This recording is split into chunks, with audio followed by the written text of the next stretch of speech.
Bismillahirrahmanirrahim. Assalamualaikum warahmatullahi wabarakatuh. Saudara-saudara yang saya hormati, dimanapun saudara-saudara berada, malam hari ini saya akan mereview ataupun mengomentari mengenai salah satu tokoh ataupun salah satu penggiat media sosial, yaitu seorang Ade Armando. Jadi kalau kita mendengar kata Ade Armando ini, tentu kita merasa tidak asing lagi, karena beliau ini sering muncul ataupun menjadi perbincangan-perbincangan di media sosial karena sering menyampaikan ataupun menampilkan sikap ataupun komunikasi yang cukup kontroversial. Nah, saudara-saudara yang saya hormati, yang pertama, kalau kita melihat latar belakang ataupun jejak pendidikan daripada seorang Ade Armando ini, maka kita dapat mengetahui bahwa secara pendidikan, begitupun jejak ketika beliau menjadi seorang dosen, beliau ini adalah seorang akademisi yang memang ahli dalam bidang komunikasi. Jadi kalau dalam bidang komunikasi, katakanlah bagaimana lakukan sebuah komunikasi keagamaan, komunikasi politik, komunikasi sosial budaya, dan lain sebagainya, maka saya meyakini bahwa beliau ini adalah ahlinya. Nah, saudara-saudara yang saya hormati, nah menariknya, sungguh pun beliau ini adalah seorang yang ahli ataupun pakar dalam bidang komunikasi. Beberapa sikap, kemudian komunikasi yang sering ditampilkan di berbagai media, beliau ini banyak sekali ataupun lebih cenderung kepada sebuah ranah yang bersifat, katakanlah, berbau agama dan berbau politik. Nah, saudara-saudara, kita akan mengulas dan membuka ataupun menguak siapakah sosok Ade Armando ini yang sebetulnya. Saudara-saudara yang saya hormati, saya dalam kesempatan ini mencoba menelusuri jejak rekam daripada seorang Ade Armando. Ada beberapa buku ataupun tulisan beliau sebagai jejak akademik beliau. Kemudian ada beberapa, kalau saya tidak salah, ada 2 artikel yang terindeks Scopus, kemudian ada 21 artikel yang terindeks Scholar, kemudian ada 1 artikel jurnal yang terakreditasi Sinta. Jadi kalau kita bandingkan, misalnya saja, kalau kita bandingkan dengan jejak akademik dengan seorang Anies Baswedan, maka dari bidang penulisan ataupun publikasi ilmiah, maka Anies Baswedan lebih unggul. Tapi kita tidak berhak mengatakan bahwa Pak Anies lebih unggul. Itu hanya sebuah perbandingan atau komparasi mengenai jejak rekam daripada akademik kedua tokoh yang pernah menjadi seorang dosen ini. Nah, saudara-saudara yang saya hormati, dalam kesempatan ini kita akan menjabarkan mengenai ataupun menguak daripada potret seorang Ade Armando. Nah, Ade Armando ini, kalau kita melihat dari berbagai media, Twitter, Facebook, kemudian YouTube, maka kita bisa mengetahui bahwa Ade Armando ini adalah seorang Muslim. Itu yang pertama.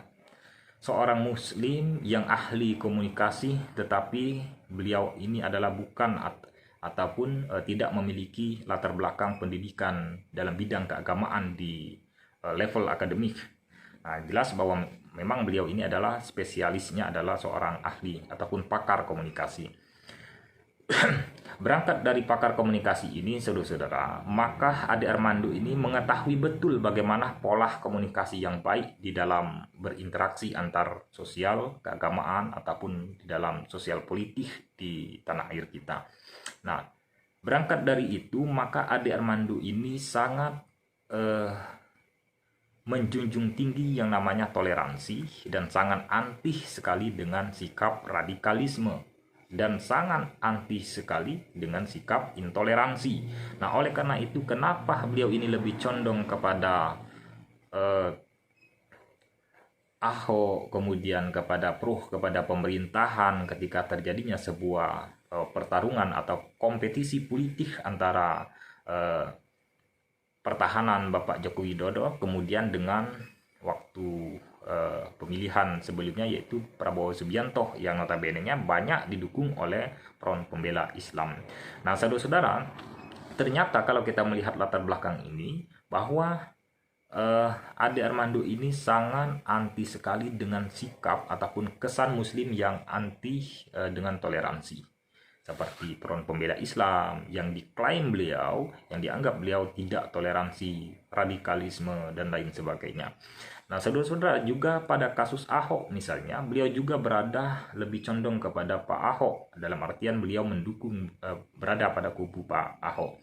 Nah, kita tahu bahwa sebetulnya pada kasus Ahok ini, Anies Baswedan ini kan bertepatan pada sebuah kasus yang tengah menjerat Ahok, yang tentunya mungkin dalam asumsi Ade Armando ini, menangnya sebuah Anies ini adalah sebuah sokongan daripada seorang Islam radikal, Islam keras, yaitu Front Pembela Islam. Nah, saudara-saudara yang saya hormati dimanapun saudara-saudara berada, selain daripada itu, beberapa cerminan daripada seorang Ade Armando ini yang membuktikan bahwa beliau ini adalah kecewa dengan Muslim yang radikal, yang intoleran. Juga beliau ini juga menjunjung tinggi sikap toleransi, dan hal ini tercermin misalnya saja ketika ada seorang muslimah Aceh, kalau tidak salah Cut Fitri, di YouTube-nya. Cut Fitri ini adalah seorang muslimah yang kemudian masuk ke dalam Kristen, kemudian mengalami sebuah diskriminasi, katakanlah seperti itu. Saya tidak paham betul apakah diskriminasi secara betul-betul. Yang jelas bahwa bagi Ade Armando ini adalah sebuah diskriminasi yang seharusnya tidak boleh seorang itu mendapat diskriminasi, karena agama itu adalah pilihan. Dan juga kalau kita mengacu kepada undang-undang, tentunya undang-undang menjamin kebebasan di dalam beragama. Nah, saudara-saudara yang saya hormati, menariknya ternyata Ade Armando ini, di mana ada Islam radikal ataupun Islam yang keras, Islam yang intoleransi, maka Ade Armando selalu berada di seberangnya. Jadi akan selalu berhadapan-hadapan dengan seorang Ade Armando. Nah, dalam kondisi ini maka saya menyimpulkan bahwa Ade Armando ini adalah seorang yang pencinta toleransi, tetapi beliau ini juga adalah seorang Muslim yang kecewa dengan komunitas Muslim yang intoleransi, yang radikal, dan sejenisnya. Nah, selain beliau ini adalah seorang Muslim yang kecewa, saya menyimpulkan bahwa beliau ini juga adalah seorang Muslim yang tengah dilanda kebingungan. Nah, ini yang paling bahaya, saudara-saudara. Nah, saya berharap saya tidak berprasangka buruk kepada Pak Ade Armando, tetapi saya menyarankan agar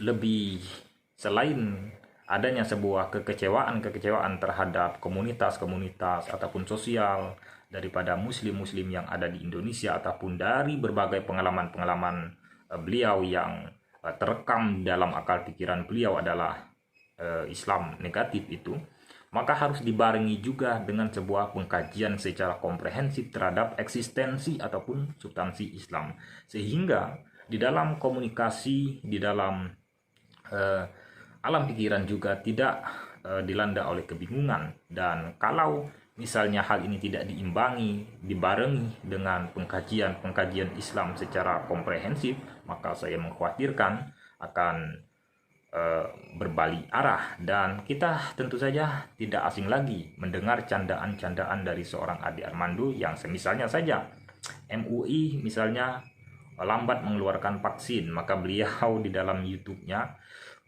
ataupun melalui media sosialnya, kalau MUI terlalu lama mengeluarkan label halal ataupun haram tentang vaksin, maka saya keburu pindah agama dari Islam menjadi agama lain. Dan ini adalah sebuah bentuk-bentuk candaan yang sebetulnya candaan-candaan yang seperti ini bisa melukiskan karakteristik daripada seorang Ade Armando.